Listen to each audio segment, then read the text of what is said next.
Hello and welcome back to Retrohaven, guys. This is the 10th and the last part of our Resident Evil 3 Nemesis retrospective.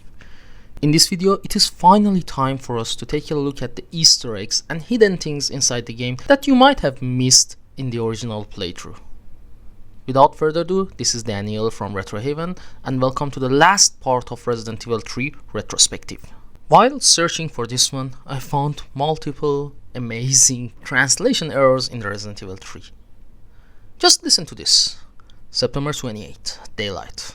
The monsters have overtaken the city. Somehow, I'm still alive. Well, isn't that one hell of a nostalgic line? But the funny thing is that the original text was nothing like this. Actually, if you take a look at the original Japanese text and with the help of people who can translate Japanese to English, you will find the text like this. September 28th, daytime. There are no longer the scream of the people running about trying to escape. However, I have survived. Well, that was a whole different vibe. But I don't know why. I love the wrong translation. So this one was done wrong, but in our favor. You cannot change the memory of the childhood that easy, can you? Another example of wrong translation is about Mikhail. In the game, when you reach the cable car, they will call Mikhail as lieutenant. But as a matter of fact, the kanji they have used in Japanese version can be translated as captain. Yes, Mikhail was the captain of that platoon. There are multiple other instances of wrong translation, but these two are sample for all the things that you can think of. Either way, they did not change the whole concept of the game in a dramatic way. The next Easter egg I want to talk about is in-game references to games and movies. The first thing that I want to mention is the advertisement for two of the Capcom games. First one was Biohazard 4. In the downtown area, if you take a look, there is a cinema, and inside that cinema there is an upward ramp. On the left side of that upward ramp on the wall, there is a poster named Biohazard 4. The image for this poster is exactly the image of the box art for the American version of Resident Evil 2. But it shows that they were planning for Resident Evil 4 from that time. But to be honest, I think that plan was end up something not Resident Evil-ish. Yes, that plan was end up as Devil May Cry. The next one is inside the hospital. If you have keen eyes, you might have seen this one. When you enter the hospital, you will see a poster of Dino Crisis of all games. Yes, Dino Crisis was a real game inside the Resident Evil 3 and Raccoon City's world. The next one is about JoJo's Bizarre Adventure. Inside the police station, inside the West office, you will see a lot of lockers, and one of the lockers labeled JoJo, and it's a direct reference to JoJo's Bizarre Adventure, which was a popular anime and manga back then. The next one is something that was shared with Resident Evil 2 and something new at the same time. Yes, we have more references to the Back to the Future movie. The poster of the Back to the Future that you could see inside the STARS office is still there, but when you reach the gas station, you can find the DeLorean car that was used by Doc. This car has American flag dropped on it, and if you play the game right now, it's very hard to miss it. The next Easter egg is Brand's presentation inside the Resident Evil 3 world.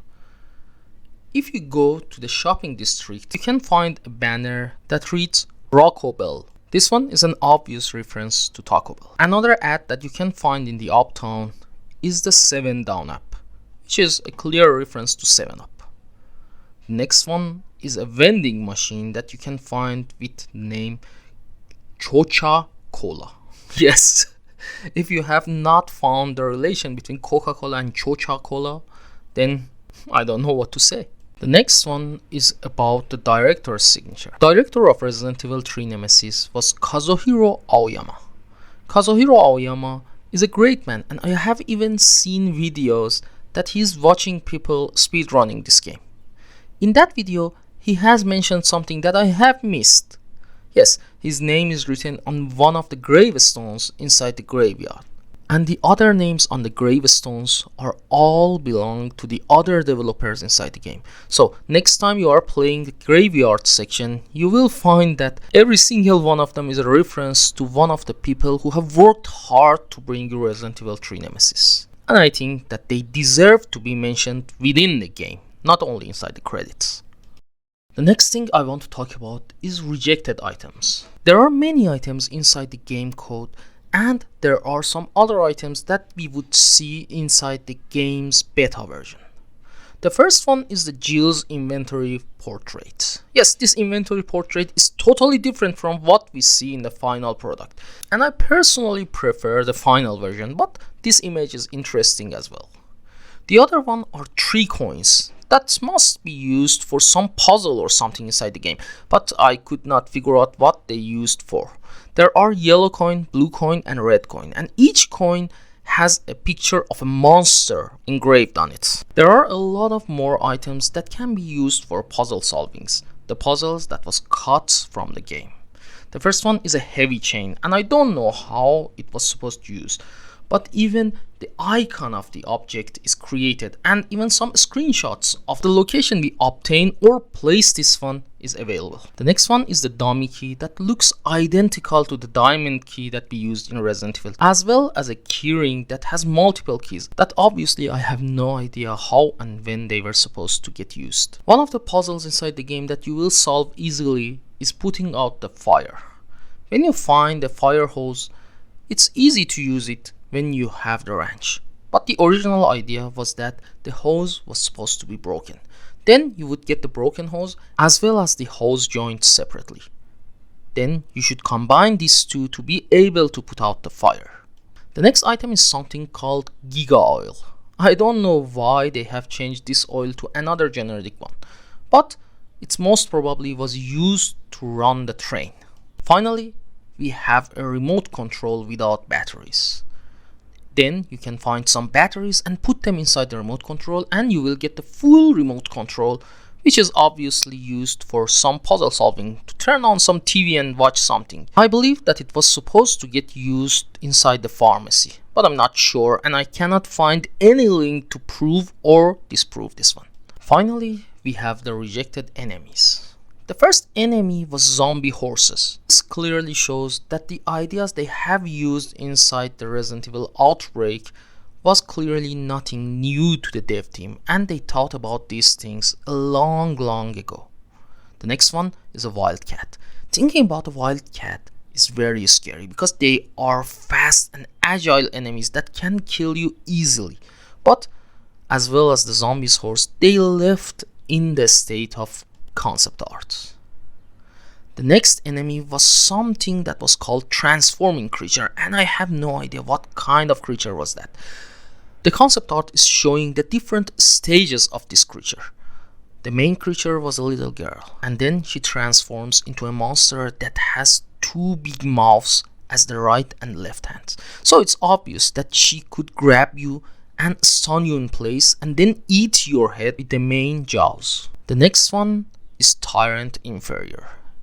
These were test subjects or normal zombies that went through some mutation.